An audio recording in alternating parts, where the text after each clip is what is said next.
Hey, McGinn. Welcome back from the weekend. Hope everyone is doing great. Had a nice couple of days off and is back in the flow, just like I ask of you every Monday. So I wanted to start our read alouds again. Was looking around for something maybe a little bit funny, something that would get a couple laughs out of everyone. And I came across this book by Emily Jenkins called Skunkdog. So we're going to share that together. Remember, anytime you get a chance, dig into a book, do some reading, read to someone, let them read to you. All right, I'm so proud of all the work and the love that you guys have shown books. Here we go with Skunkdog.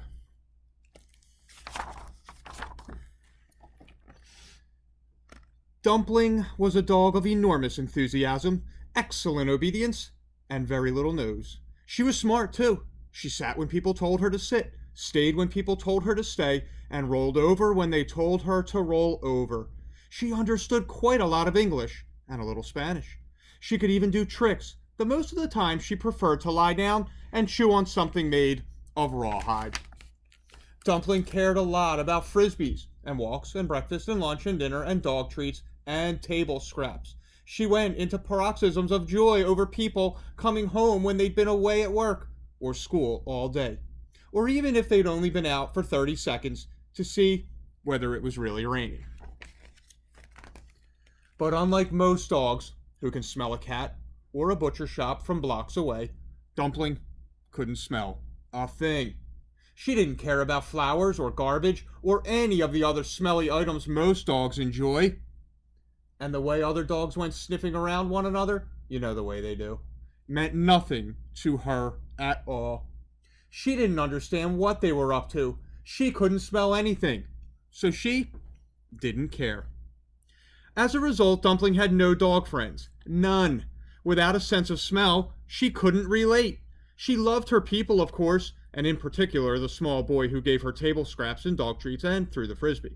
But she had no companions of her own species, or any other species besides human. And so, rather often, Dumpling was lonely. One summer day, Dumpling and her people piled into a moving van with a whole lot of furniture and boxes and took a long ride out to the country. Dumpling threw up twice on the journey and had to wear a leash when they got out at rest stops. But when they arrived at the new house, she felt it was all worthwhile. There was a large meadow nearby, a garden waiting to be planted, and a long path through the woods in the back that was perfect for walks. Best of all, there was a doghouse just for Dumpling. The boy put her food and water dishes just outside its door, and her favorite Afghan inside for a bed. As the people finished hauling boxes from the van and the sun began to set, Dumpling explored. Next to the doghouse was an interesting bush. Dumpling was just beginning to dig an experimental hole under it when she caught sight of a small, black and white creature lurking behind the foliage.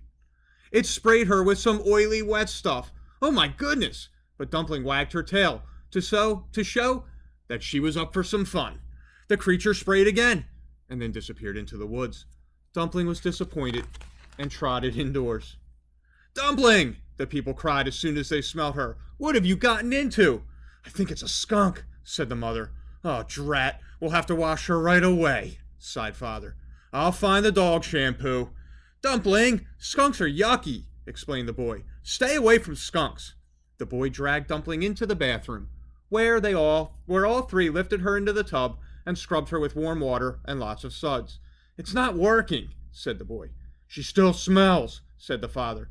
"I read somewhere that tangerine juice works to get a skunk smell out," said the mother, grabbing her wallet and heading into town. When the mother returned with a bag of tangerines, the people sliced them in half and squeezed them all over Dumpling. Then they rinsed her and dried her off with a towel. "It's not working," said the boy. "She still smells," said the father. "We have to roll her in sand." "That's it," said the mother. "The sand absorbs the oil in the skunk spray." She picked up Dumpling, still wrapped in a towel. They all got in the car and drove to the lake. "Roll over," the boy said to Dumpling, and because she was an obedient dog and always did what people told her, Dumpling rolled in the sand. When she was good and sandy, they drove Dumpling home and gave her another bath. "It's not working," said the boy. "She still smells," said the father. "Tomato juice," said the mother, grabbing her wallet and heading back to town. Dumpling went back outside in search of the skunk. She couldn't smell anything. So, she didn't care. It was back under the bush, looking for something to eat. Woof! Breathed Dumpling, softly so she wouldn't scare it. The skunk sprayed her again. Ugh! But Dumpling stayed put. She lowered herself onto her belly and slowly inched forward, thumping her tail. Now this skunk was a particularly brave animal. It could have disappeared back into the woods, but it didn't. It stood there, looking at Dumpling, and Dumpling looked at it. Then the skunk waddled over to Dumpling's dish, which was right next to the doghouse. It took a piece of kibble between its paws. Dumpling watched as it ate the kibble neatly, and then took another piece. Soon they were having dinner together, Dumpling and the skunk, and they were watching the last of the sunset through the trees. Just then, the mother came back from town carrying 2 large cans of tomato juice. Oh no, she moaned when she saw the 2 of them. Naughty dog, don't play with the skunk. Stinky skunk. She grabbed Dumpling's collar and dragged her back in the house to the bathroom. She got sprayed again, she called to the father and the small boy. This tomato stuff better work. So then they washed Dumpling 3 more times in the tub, twice with tomato juice and again with dog shampoo. It's working, cried the boy. I think the smell's okay, said the father. Finally, sighed the mother.